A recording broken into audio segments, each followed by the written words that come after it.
नमस्कार। कभी दोस्त रहे पाकिस्तान और अफगान तालिबान आज एक दूसरे के खिलाफ खड़े हैं। जंग की नौबत आ गई है। तो आज हम यही समझने की कोशिश करेंगे कि आखिर उनकी सरहद पर यह हालात इतने खतरनाक कैसे हो गए। तो चलिए, इस पूरे मामले की जो गंभीरता है उसे समझने के लिए सिर्फ एक नंबर से शुरुआत करते हैं, और वो नंबर है 12। हाँ, 12। ये उन पाकिस्तानी सैनिकों की संख्या है जिनकी जान डोरंड लाइन पर हुई हाल की झड़पों में चली गई। देखिए, ये वही सरहद है जो दोनों देशों के बीच हमेशा से ही आप कह सकते हैं तनाव का कारण रही है। और ये जो आंकड़ा है ना, ये इस बढ़ते टकराव की सबसे भारी मानवीय कीमत है। लेकिन रुकिए, बात सिर्फ इतनी सी नहीं है। ये कोई छोटी मोटी सरहदी झड़प नहीं थी। हुआ ये कि तालिबान लड़ाकों ने सीधे पाकिस्तानी फौज की चौकियों पर कब्जा कर लिया। अब जाहिर है, ये पाकिस्तान के लिए एक बहुत बड़ा और सच कहें तो एक अपमानजनक नुकसान है। तो सवाल यही उठता है कि हम इस मोड़ तक पहुंचे कैसे। चलिए, इसी को समझने के लिए हम इसे 5 जरूरी हिस्सों में तोड़कर देखते हैं। ठीक है, तो सबसे पहले बात करते हैं कि ये संघर्ष असल में शुरू कैसे हुआ, कैसे ये छोटी मोटी झड़पें सीधे कब्जे तक जा पहुंची। अब अगर हम अफगान तालिबान का पक्ष देखें तो उनके लिए मामला बिल्कुल सीधा है। उनका कहना है कि ये जो कुछ भी हुआ वो पाकिस्तान की तरफ से की गई आक्रामकता का सीधा सीधा जवाब था। उनके रक्षा मंत्रालय के प्रवक्ता का बयान भी यही कहता है कि हम अपने क्षेत्र की रक्षा करेंगे। लेकिन पाकिस्तान की तरफ से ऐसी कौन सी आक्रामकता हुई जिसका जिक्र तालिबान कर रहा है? यही सवाल हमें इस कहानी के अगले हिस्से पर ले जाता है, जो है हवाई हमलों और जवाबी हमलों का एक बहुत ही खतरनाक जैसे को तैसा वाला सिलसिला। तो देखिए, यहां एक पैटर्न बन गया है। होता यह है कि पहले टीटीपी पाकिस्तान के अंदर हमला करता है, फिर जवाब में पाकिस्तान अफगानिस्तान में हवाई हमले करता है, और फिर उसके जवाब में तालिबान सरहद पर जवाबी कार्रवाई कर देता है। मतलब एक एक्शन, फिर उसका रिएक्शन, और ये खतरनाक साइकिल बस चलता ही जा रहा है। अब पाकिस्तान का क्या कहना है? पाकिस्तान ने अपने हवाई हमलों को ये कहकर सही ठहराया कि उन्होंने काबुल के पास सीधे उन टीटीपी के ठिकानों को निशाना बनाया है जो पाकिस्तान में होने वाले आतंकी हमलों के लिए जिम्मेदार हैं। और यहीं से हम इस पूरे संघर्ष की असल जड़ तक पहुंचते हैं। एक ऐसा संगठन जो इस सारे फसाद के बिल्कुल सेंटर में है, और वो है टीटीपी, तहरीक-ए-तालिबान पाकिस्तान। शॉर्ट में कहें तो टीटीपी। यही वो नाम है जो इस पूरी कहानी की सबसे बड़ी पहेली है।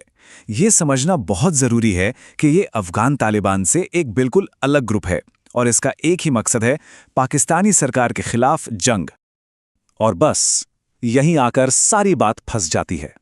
पाकिस्तान का सीधा आरोप है कि अफगानिस्तान टीटीपी को अपने यहां पनाह देता है, उन्हें सपोर्ट करता है। दूसरी तरफ तालिबान इस बात से साफ साफ इनकार करता है। उनका कहना है कि टीटीपी हमारी जमीन पर है ही नहीं, ये तो पाकिस्तान का अपना अंदरूनी मसला है। इस पूरी सिचुएशन को समझाने के लिए अक्सर एक बात कही जाती है, वो ये कि पाकिस्तान ने एक राक्षस को खुद पाला पोसा और अब वही राक्षस उसके काबू से बाहर हो गया है। मतलब इशारा इसी तरफ है कि कैसे गुजरे वक्त में पाकिस्तान ने इन जैसे ग्रुप्स को सपोर्ट किया और अब वही उसके लिए सबसे बड़ा सिरदर्द बन चुके हैं। और देखिए, पाकिस्तान के रक्षा मंत्री के इस बयान से ये बात बिल्कुल साफ हो जाती है कि अब हालात बदल चुके हैं, हमारे सब्र का बांध टूट गया है। ये शब्द अपने आप में एक बहुत बड़ा संकेत है कि अब शायद बातचीत का दौर खत्म हो गया है और एक बड़े टकराव की तैयारी हो रही है। लेकिन कहानी में एक और पेच है। ये जो बाहरी संघर्ष है ना, ये अकेला नहीं चल रहा। पाकिस्तान इस वक्त एक साथ 2 मोर्चों पर लड़ रहा है। उस पर देश के अंदर से भी और बाहर से भी जबरदस्त प्रेशर है। अब देखिए, सरकार एक साथ कई मुश्किलों से घिरी हुई है। एक तरफ टीटीपी के हमले लगातार बढ़ रहे हैं, तो दूसरी तरफ तहरीक-ए-लब्बैक के हिंसक प्रदर्शनों से शहरों में हालात खराब हैं, इंटरनेट बंद करना पड़ रहा है, और इन सब के बीच तालिबान का भारत के करीब जाना ये पाकिस्तान के लिए एक बिल्कुल अलग लेवल का जियोपॉलिटिकल सरदर्द बन गया है। और जाहिर है, जब हालात इतने बिगड़ते हैं तो दुनिया की नज़र भी इस पर पड़ती है। कतर जैसे देश जो पहले भी शांति बहाली में मदद करते रहे हैं, अब वो भी अपनी चिंता जाहिर कर रहे हैं। वो दोनों तरफ से कह रहे हैं कि भाई, बातचीत से मामला सुलझा लो। तो एक तरफ जवाबी हमले हैं, दूसरी तरफ से तीखी बयानबाजी। ऐसे में सबसे बड़ा और अहम सवाल यही उठता है कि अब आगे क्या? क्या हम सच में एक बड़ी जंग के मुहाने पर खड़े हैं? अब अगर हम दोनों की ताकत को देखें तो हाँ, कागज पर तो पाकिस्तानी सेना और एयरफोर्स कहीं ज्यादा आधुनिक और ताकतवर है, इसमें कोई शक नहीं।